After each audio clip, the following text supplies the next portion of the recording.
There's an age-old tradition among weebs worldwide that must be performed each season of anime. Every weeb scrolls through the long list of animes that are going to be airing the following season, and they pick one which they think is going to be the anime of the season. I actually have no clue if everyone does this, but I sure do. So last season it was obviously my dress-up darling, because like, come on, just look at her, dude. Well, also Attack on Titan, but like, that barely counts. It's Attack on Titan. You already know it's going to be fire. But I'm not here to talk about last season. I want to go a bit further back than that, to summer 2021. Smack dab in the middle of the year that set out to one-up 2020 and fucking succeeded. And this anime is not here to make it any better. I saw this anime, I looked at the tags, the character designs, the art, and I thought to myself, oh fuck yeah dude, this is it. Spoiler alert, it wasn't, but it could have been. This anime had one glaring issue that stopped it from becoming a truly great anime. They killed the best fucking character episode 1. So The Detective is Already Dead is an anime featuring two characters, Siesta and Kimizuka. Or at least that's what I thought watching episode 1 of this anime. Episode 1 of this anime is about the meeting of the self-proclaimed legendary detective and Kimizuka, who's really fucking unlucky. In the episode, Kimizuka finds himself in an airplane that's getting hijacked when Siesta reveals herself to be a master detective, and she asks him to be her sidekick. And before he has time to answer, he gets dragged into the world of a legendary detective. The rest of the episode is spent letting the characters get to know each other as they do, well, detective shit, until the show hurls itself off a fucking cliff in the final minutes of the episode, when it reveals that the pair kept going on adventures together for another 3 years after this, and then the detective, well, as the title says, she fucking died.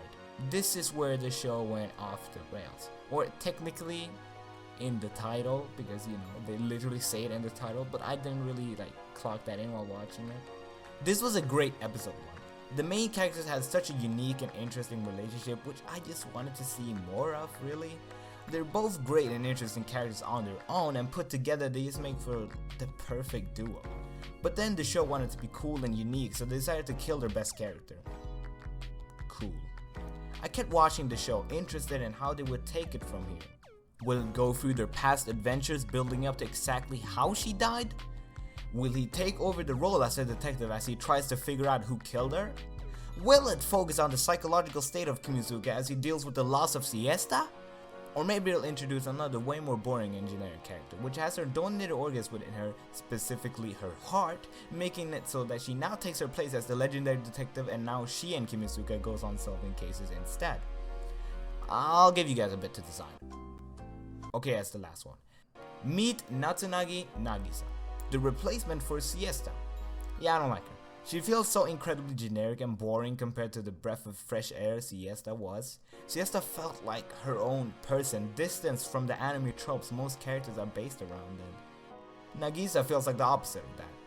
I can name at least 50 characters with the same personality and looks as this bitch. Why would you ever replace a great character like Siesta with her? I kept watching this show just to answer that question. Why? I was huffing mad copium saying, there's gotta be some reason they killed her. Come on, there's gotta be something. And to my disappointment, nothing came. They had a reason, yeah, it was just really shitty. They killed Siesta for 2 reasons, actually. Number 1 was to make a really emotional scene that also made a statement about her character. Which is fair, but that would have just worked better if you didn't spoil her death in the fucking title. So that reason is just completely like inept. It doesn't work. And 2 is for one singular plot twist that was incredibly stupid. I won't spoil it in case you want to put yourself through watching this for some reason, but just, no, I didn't like it one bit. This show is just a mess, and it tries way too hard to be original. About half the show is basically backstory showing an adventure of Siesta and Kimizuka, and watching those episodes just makes me wish the whole show was like that. Yes, what I'm asking here is simply a detective show. It didn't need to be more than that. Let me split the show into 2 stories to make the next part make more sense. So when I say the trash parts, I'm talking about the present, when Kimisuke is adventuring with Mrs. Basic Bitch here, and when I say the detective part, I'm talking about his adventures with Siesta. So both of these parts' existence makes the other part worse. The trash part of the show takes away from the detective parts by robbing it of screen time that it needed. Because a lot of parts in it feels very unexplained because there's just no time to explain it. You end up having to simply accept everything the show shows you without further questioning because they don't have time to explain it. Hey bro, why the fuck does having someone's heart within you influence your personality to the point where they can even take over your body? Shit, bro, I can't even tell you that. You just be like that, bro. And it's kinda accept it. Damn, that's tough. You get what I'm trying to say here? And the trashy part gets worse with the existence of the detective parts, because it just shines a spotlight on how much better this show would have been if they just decided to make it a normal show that doesn't have to be absurdly original or unique or fucking whatever. You could take a normal concept like a detective show about taking down an evil organization and make it stand out without having to go, guys, look how cool and quirky we are. We killed our main character in episode 1. We're so cool.